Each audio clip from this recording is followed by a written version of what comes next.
سنو، زندگی میں کچھ وقت ایسے آتے ہیں جب انسان اپنی قسمت سے مایوس ہو جاتا ہے۔ وہ سوچتا ہے کہ اس کی دعائیں قبول نہیں ہو رہی، اس کی محنت رائے گاہ جا رہی ہے، اس کے راستے بند ہو رہے ہیں۔ لیکن سنو، جب اللہ تعالیٰ کسی کی تقدیر بدلنے والا ہوتا ہے تو وہ پہلے ہی کچھ نشانیاں ظاہر کرنا شروع کر دیتا ہے۔ یہ نشانیاں ہر کسی کو نظر نہیں آتی، لیکن جو سمجھ جائے، جو پہچان لے، وہی کامیاب ہوتا ہے۔ آج میں تمہیں وہ 3 نشانیاں بتانے جا رہا ہوں جو اس بات کا اشارہ دیتی ہے کہ اللہ تعالیٰ تمہاری قسمت بدلنے والا ہے۔ لیکن پہلے ایک بات سمجھ لو، اللہ تعالیٰ قرآن کریم میں فرماتا ہے، بے شک اللہ جس کے ساتھ بھلائی کا ارادہ کر لے، اس کے دل کو اسلام کی طرف کھول دیتا ہے۔ اس کا مطلب کیا ہے؟ اس کا مطلب یہ ہے کہ جب تمہارے دل میں روشنی آنا شروع ہو جائے، جب تمہیں نیکی کی طرف رغبت ہونے لگے، جب تم بے مقصد زندگی گزارنے کے بجائے کچھ بڑا سوچنے لگو، تو سمجھ جاؤ کہ اللہ تعالیٰ تمہیں بدلنا چاہتا ہے۔ سنو، کبھی محسوس کیا ہے کہ اچانک تمہیں اپنی زندگی بے مقصد لگنے لگتی ہے؟ وہی کام جو تم پہلے شوق سے کرتے تھے اب دل نہیں چاہتا، وہی محفلیں جو پہلے پسند تھی اب عجیب سی لگتی ہیں، اندر ایک بے چینی پیدا ہو جاتی ہے۔ یہ بے چینی عام نہیں ہوتی، یہ تقدیر بدلنے کی پہلی نشانی ہوتی ہے۔ اللہ تمہیں جگا رہا ہوتا ہے، تمہارے دل میں سوال ڈال رہا ہوتا ہے کہ میں کون ہوں؟ میں کیوں پیدا ہوا ہوں؟ میرا مقصد کیا ہے؟ یہ وہ وقت ہوتا ہے جب کچھ لوگ ڈپریشن کا نام دے کر ان احساسات کو دبا دیتے ہیں، اور کچھ لوگ انہیں سمجھنے کی کوشش کرتے ہیں۔ جو سمجھ لیتے ہیں وہی لوگ کامیاب ہوتے ہیں، کیونکہ جب اللہ تمہیں بڑی کامیابی دینے والا ہوتا ہے تو پہلے وہ تمہاری چھوٹی چھوٹی عادتوں کو بدلتا ہے۔ وہ تمہیں ان چیزوں سے نکالتا ہے جو تمہیں نقصان پہنچا رہی ہوتی ہیں، تاکہ تم نئی راہوں کی طرف جا سکو۔ سنو، اگر تمہیں لگ رہا ہے کہ زندگی ایک دائرے میں گھوم رہی ہے، اگر تمہارا دل بے چین ہے، اگر تم اپنی موجودہ حالت سے تنگ آ چکی ہو، تو یہ کوئی عام بات نہیں، یہ اس بات کا اشارہ ہے کہ اللہ تعالیٰ تمہارے لیے کچھ بہتر کرنا چاہتا ہے۔ یہاں پر لوگ 2 طرح کے ہوتے ہیں، ایک وہ جو اس بے چینی کو سمجھ کر عمل کر لیتے ہیں، اور دوسرے وہ جو اسے نظر انداز کر دیتے ہیں اور پھر وہیں رہ جاتے ہیں جہاں پہلے تھے۔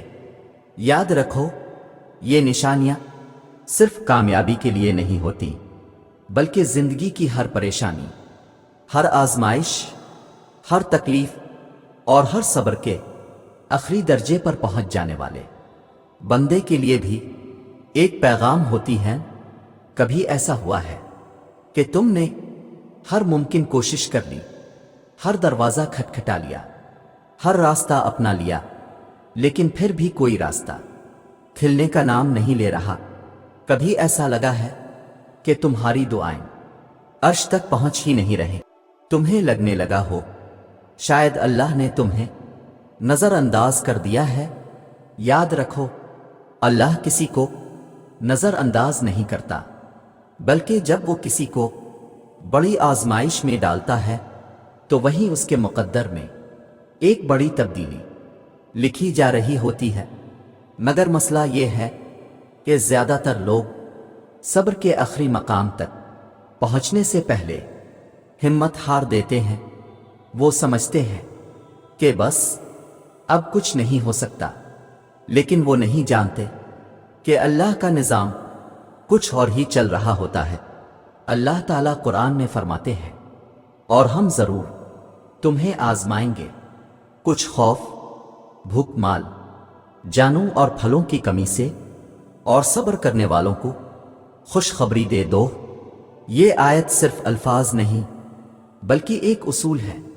اللہ کہہ رہا ہے کہ وہ ضرور آزمائے گا، وہ تمہیں خوف میں مبتلا کرے گا، تمہیں بھوک لگے گی، تمہارا مال کم ہو جائے گا، تمہاری جانوں کو آزمائش میں ڈال دیا جائے گا، تمہارے ارد گرد کے حالات بگڑ جائیں گے، لیکن جو صبر کرے گا اس کے لیے خوشخبری ہے۔ جب اللہ کسی کی تقدیر بدلنے لگتا ہے تو وہ اس کے صبر کی حدیں آزمانا شروع کر دیتا ہے۔